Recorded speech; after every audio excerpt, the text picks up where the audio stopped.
Hello everybody, DarkVise88 is back. It is end of August, almost getting there.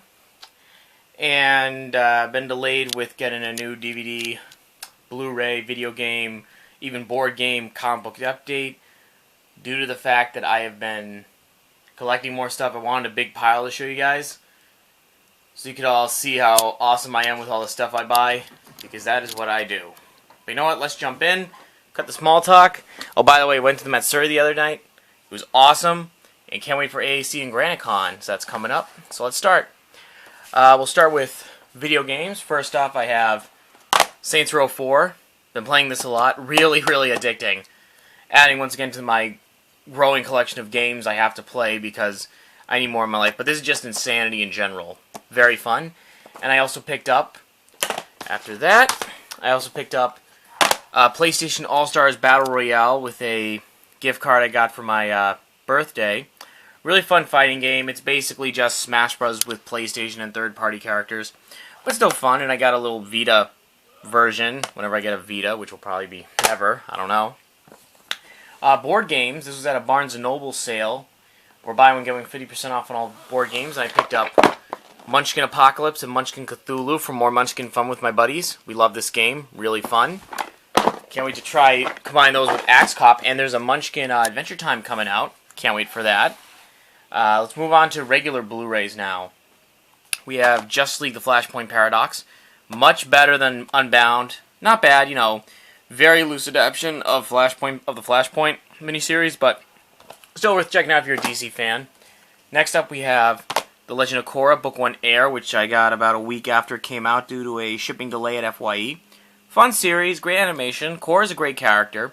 I know it gets hit and miss with some of the episodes, but I think it has a better Season 1 than the first season of Last Airbender. I know, blasphemy, but order of episodes wise is still really cool. Can't wait for Season 2. Next up, this was a big surprise that came out this year. I was surprised by how much I liked it. G.I. Joe Retaliation. More than makes up for the first G.I. Joe. It's basically as close as we'll get to the insanity of the 80s cartoon. Really fun. Great performances by Willis Johnson and Ray Park. Ray Park being Snake Eyes. Worth checking out. A lot of these things are worth checking out. Then finally, pick this up on its release date at Target for $40. Boardwalk Empire, the complete third season. Blu-ray and DVD combo pack. Love this series. Season 4 is coming out. Had to collect it. Just a great series about gangsters in Prohibition-era America. Fantastic acting, especially by Steve Buscemi. Love it. Now we'll move on to anime. We have Black Lagoon: Roberta's Blood Trail. Finally came out. Can't say enough nice things about it. Great OVA series. Makes you want more Black Lagoon. Then we have Howl's Moving Castle, which is a pretty good Miyazaki film. Gets really trippy in the middle, but still pretty solid. Then we have the Save Edition of Casher and Singe, which is a great robot action anime. Worth checking out. Then finally, I got this in the mail. Really wanted to check this out, and I'm not disappointed. Lupin III. The Woman Called Fujiko Mine. Really great animation, very trippy. It's interesting seeing Fujiko as the focus of this.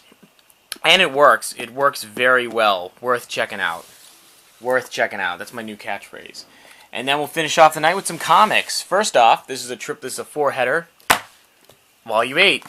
9, 11, and 12 of The Boys by Garth Ennis and Ross Braun and Robertson. Great. It was a good series. Great ending. That Highland Laddie was not that good, but it got better with 9, 11, and 12. I don't have Butcher Baker Candlestick Maker 10. It's a mini-series. You don't really need it to. You only need it to read if you want to know about Butcher's Legacy. I'll get that when it comes soon. But good ending to the series. Really dark, but also really kick-ass at the same time. What can you say? It's Garth Ennis. Always good stuff. Unless you're Linkar and you complain about it because you don't pay attention to comics. Hack. Sorry if I offended anyone, but he is. Next up, we have Superman Birthright. Haven't checked this out yet, but I love Mark Waid's work. Can't wait to read it. And then we have Superman Kryptonite, which I haven't read yet, but it's Darwin Cook and Tim Sale. Great combo team. Really looks a lot like a Silver Age story, so can't wait to read that as well. Then we have another Mark Waid tale, one of my favorite series he's written so far, along with Kingdom Come. Daredevil, Volume 5, and read the series because this pretty much is the sum up of what happens to Daredevil throughout the first 4 volumes. Fantastic series. Cannot like it enough. Next up we have Volume 2 Pearl of Batman and Robin. Great series by Peter J. Tomasi. Worth a read if you're into Batman and Robin. It's not as good as it's not as trippy as Grant Morrison stuff, but it's still got some great moments in it.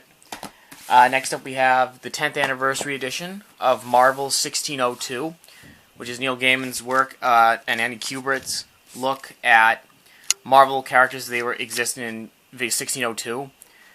Great series. It's a good AU tale worth checking out. It's about as good as the Ultimate books and even Kingdom Come by DC.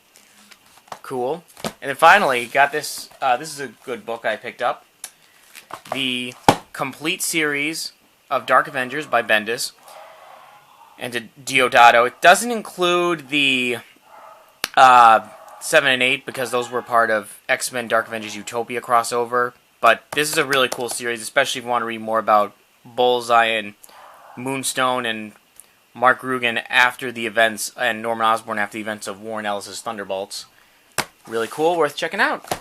And that's my collection. Hope you enjoyed it. More stuff to come, and AAC's coming soon. So until then, guys, thanks for seeing this quick update. Keep it easy.